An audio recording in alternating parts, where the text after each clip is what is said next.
What's going on, everyone? It's Mike back again, and this is it's a match reaction, but it's a little bit deeper. So last night, look, I could have recorded a match reaction and it would have been 8 to 10 minutes long, and there would have been quite a significant reaction because it wasn't a good game. But instead of just giving you that raw emotion and that aggression, which, look, I know a lot of you subscribe to the channel for, but I've tried to tone down on things like the swearing and the just sheer outrage. John was desperate to jump on a video last night, and honestly, I just don't think it would have been right. Not that I'm stopping him, of course, but just don't think the reaction. I feel like at this point, 14 games in, last home game of the season, it just needs a little bit more of an analysis and a review and where we actually are as a football club. And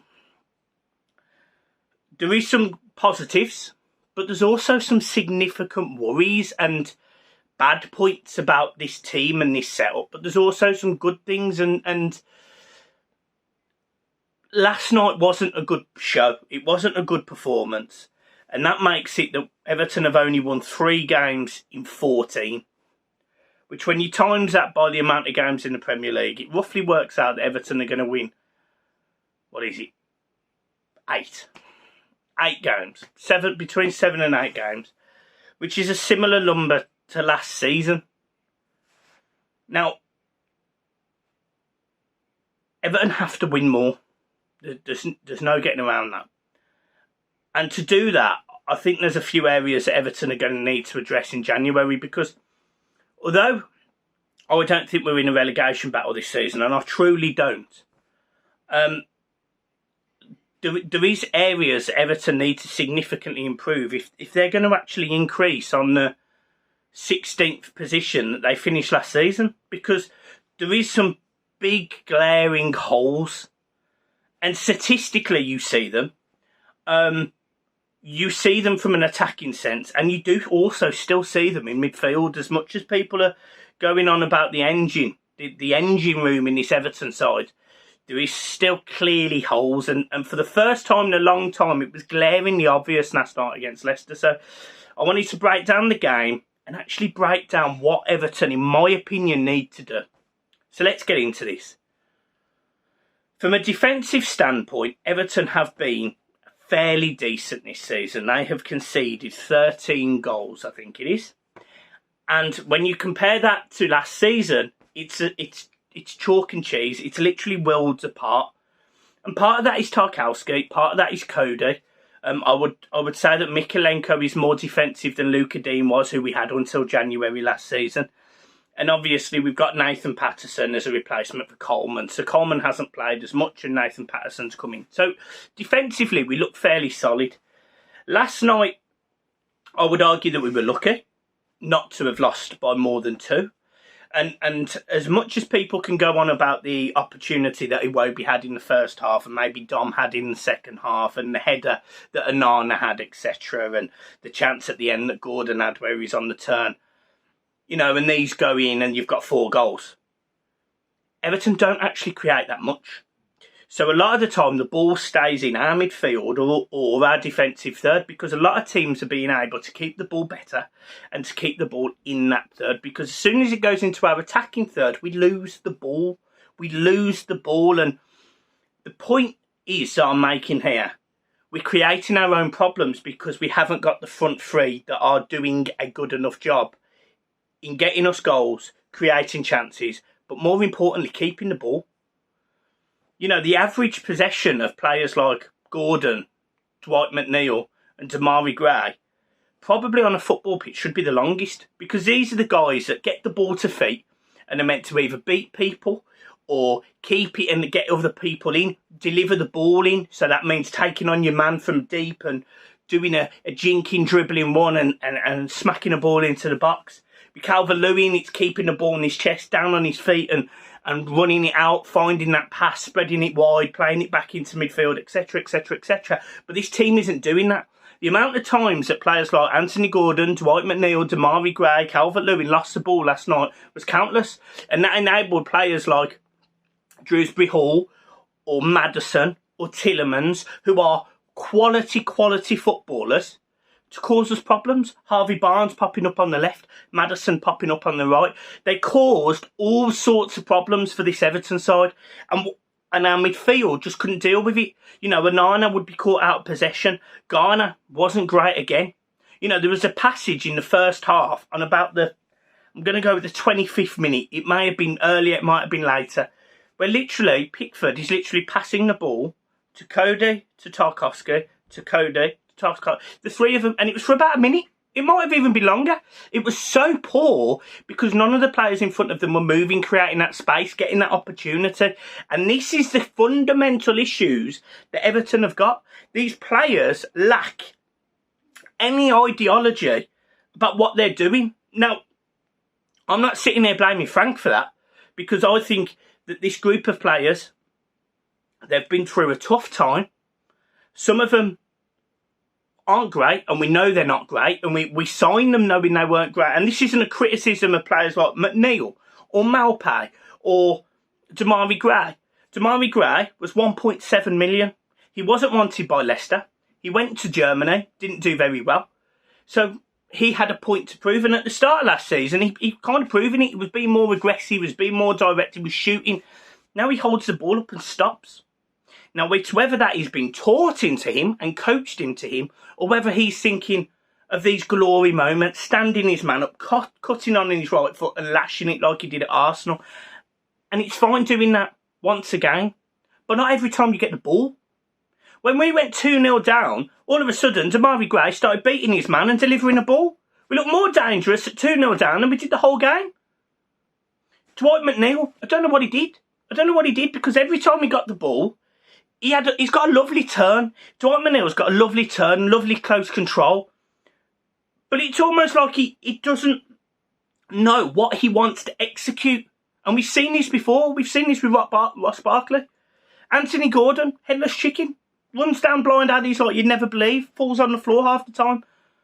So Everton have got fundamental issues with these wider players that are meant to be creating chances for our two strikers, which is Malpay and Calvert-Lewin.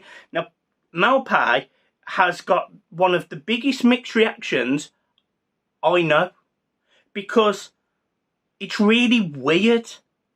It's like, I don't rate him, and I'm not going to sit here and criticise him as a person. I'm just saying, in an Everton shirt, I don't feel like he's the striker that we needed, because he's not the style of play we needed. I feel like he was a striker that was brought in because he was available, rather than a striker that we needed to do a job. Calvert-Lewin, we know what he offers. You know, last night, we know that he offers something if you whip the ball into the box early.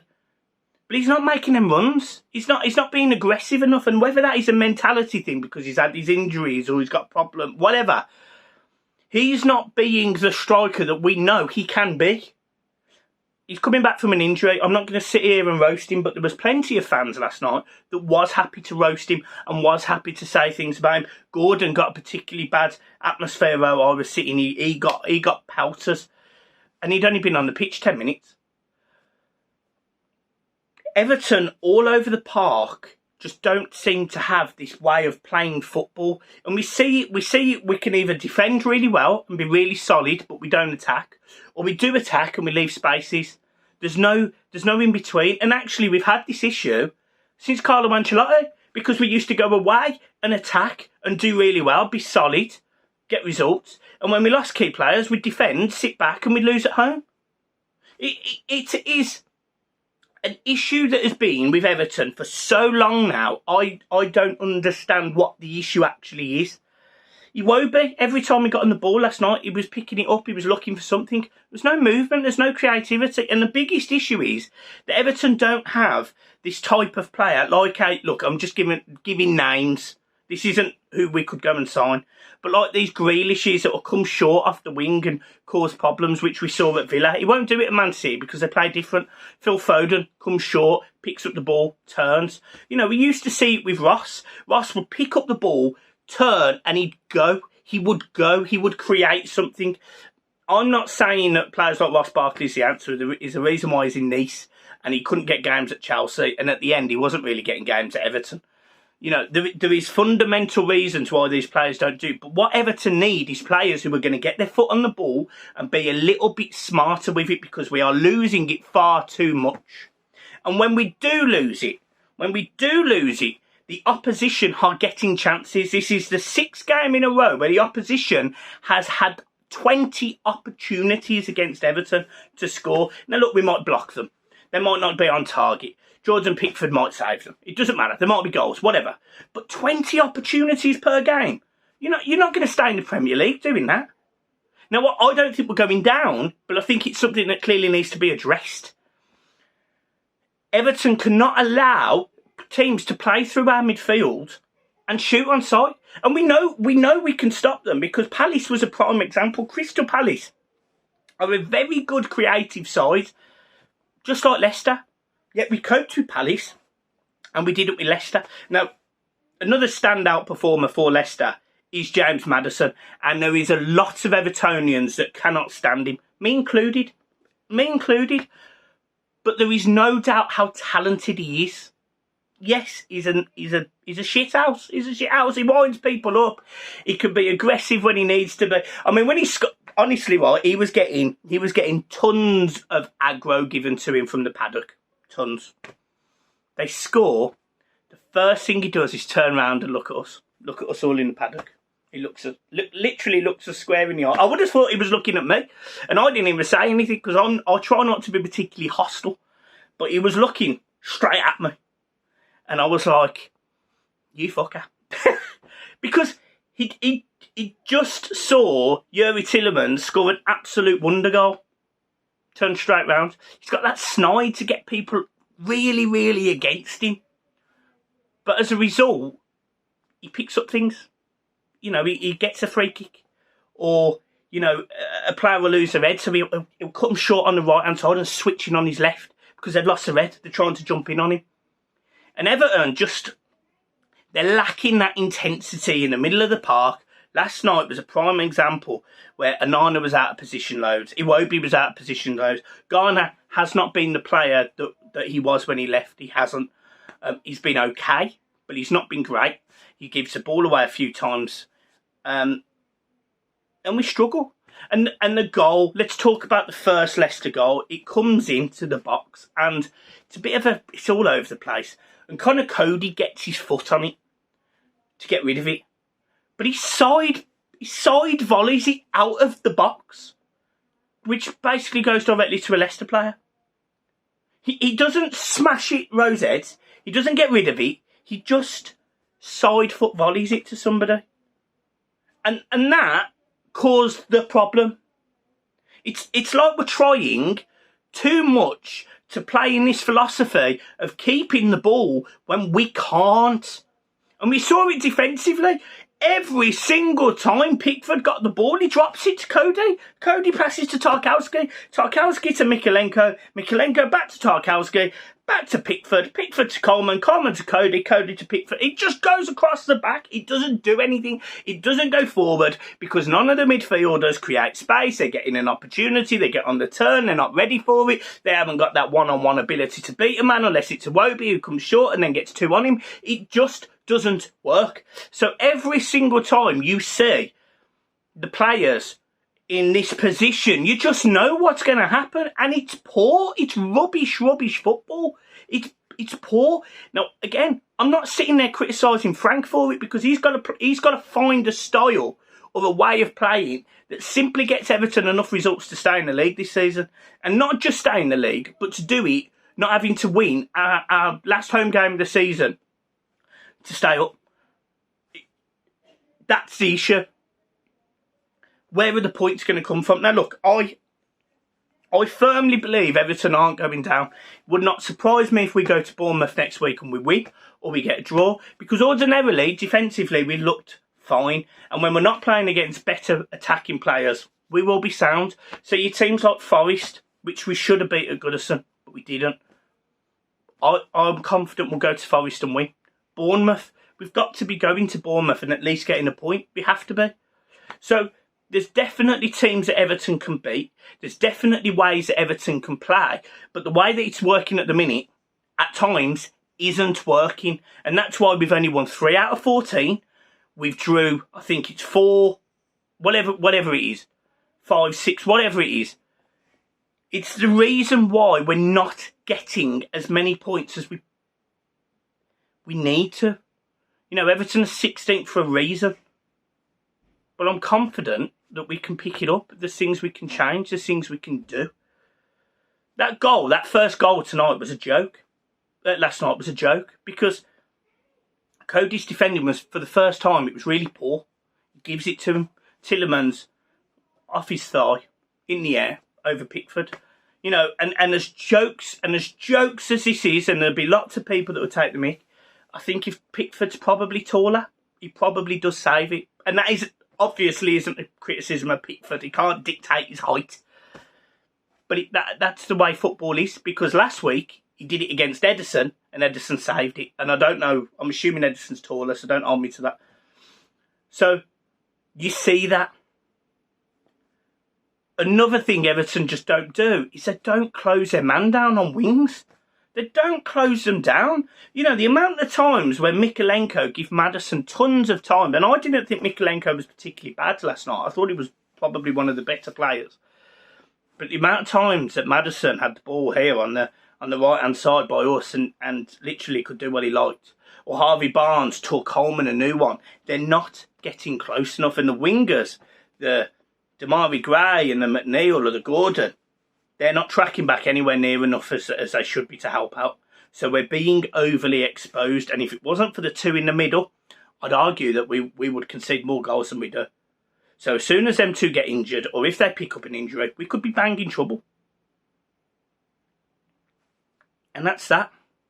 Now we talk about Jordan. Jordan, no doubt, had a significant part in keeping us up last season. Some of the saves he made were incredible. And some of the saves that he makes now are fantastic. But this myth about Jordan Pickford's distribution is hilarious. Because his distribution is shocking. He kicks the ball out of play at least once a game, if not twice. He kicks the ball to the opposition. Last night he did it 3 times across the floor.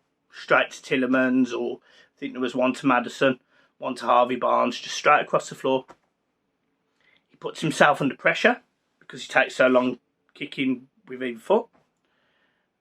And when he comes out for punches like he did last night, he missed the ball. He missed the ball. He only flicked it, which meant his defenders had to cover him. So all of this is making for an Everton side that defensively and attacking-wise isn't doing enough. So that's the defence. That's us potentially conceding goals. Now let's talk about goals. There is not enough in this side. There is not enough opportunities created from any of the wingers. And certainly, I appreciate Calvert-Lewin's really just coming back. It's 5-6 games. But there isn't enough goals when he isn't fit and he doesn't score. Nobody else can pick up the pieces. And we saw that last night. There was a couple of opportunities. Wobie had a gilt-edged chance. He missed. So Everton should be able to say, right, well, at least we got in that space. Let's go again and we'll go and get one. They didn't create that opportunity again. They didn't pull Leicester to the left-hand side, play through their right back, which allowed Wobie to shoot. They didn't do it again. That was clearly a pattern of play that worked, yet they didn't do it.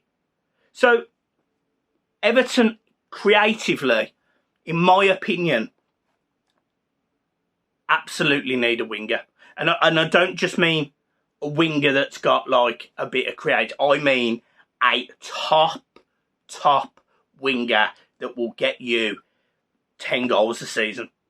Because there is not another player in this side that will score goals like Lewin will. And we're saying that as if he's got 15 goals in his locker still. That was 2 years ago. He's had a big injury. He's possibly injured again before the World Cup. He's possibly out now until after the World Cup, which obviously doesn't matter. You know, it's 2 games. My point is, Everton needs to find goal scorers, and there isn't enough in this team. The second goal we conceded was even worse, because I'm pretty sure this was the way it played. It was in front of me. So Cody passes the ball out to, I'm pretty sure it was Patterson. Plays it in. Cody makes that run. Cody's gone. Cody's gone round, he's going. And Decore, who just come on as a sub, plays one of the most pathetic passes to an Everton player I've ever seen. To the point where it goes straight to a Leicester lad, 2 yards in front of him. And they are gone. They are gone. 2 passes, they're up the park. Ball into Harvey Barnes, and they finish and make it 2-0. And Leicester thoroughly deserved it. They'd hit the post. They could have been 1-0 up after about 12 seconds because the ball gets put down the left-hand side, put into the box, and he gets a free shot. And the amount of times they had free shots that were off target was a joke. Maddison absolutely should have scored at least once yesterday, but he didn't. So there is fundamental issues in the whole team which have to be identified in January. Now, one of the other points I want to talk about is Mr. Lampard, because Lampard, no doubt, has got some people who do not back him. There's plenty. There's plenty on social media. There's plenty of people that were calling for him to go. There's plenty of people that were saying they need to be sacked. 3 wins in 14 is unacceptable. Whatever. And I respect everyone's opinion, so that's fine. If that is your opinion, that is fine. Everton is, in my opinion, probably the hardest job in the Premier League at the minute. Because they've been hamstrung by financial fair play from a board and a directorship that, let's be honest, is inadequate. Doesn't have a clue. And it's destroyed our football club. Bar the positivity of having a new stadium built, which is going up rapidly and is great. And there's a silver lining to everything that has been on the pitch now for probably 18 months to 2 years. But the fact of the matter still is, Frank Lampard is vastly inexperienced. And if he can't find the solutions to these problems, he will, especially this season, create his own problems by not having the experience to get out of the issues he has created. And I'll give you an example of a manager that has done it, or at least looks like it.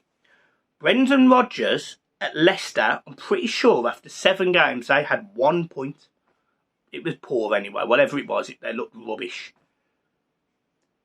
He was under all sorts of pressure. I was convinced he was being sacked. He's got that experience where when he's had to dig in deep, he dug in. And this Leicester side is now sitting above Everton, having played really well against Man City, played us off the park at times last night, picked up some good results. They're now above us.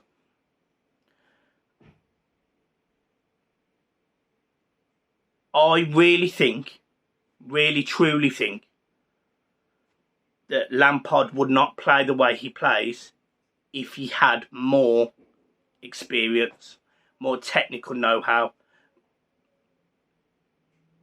And I just hope that he starts to do that. He starts to develop it. He starts to learn it. He starts to get it. He starts to understand that if he plays one pattern of football, he's got to be able to change it up mid-game. He's got to be able to make the substitutions, because even when the subs come on last night, it almost looked like there was an identity, there wasn't a style of play, there was nothing. And I'm not criticising Lampard. I like Lampard. I am together with Lampard. I'm not Lampard out. But the more this goes on and the results that we do or do not get, he's opening himself up for a whole host of issues. Because if Everton don't beat Bournemouth, and probably, and don't beat Wolves on Boxing Day, you would argue that Leicester, Bournemouth and Wolves probably should be 7 points. And they're not. They're not. Or they're not right now.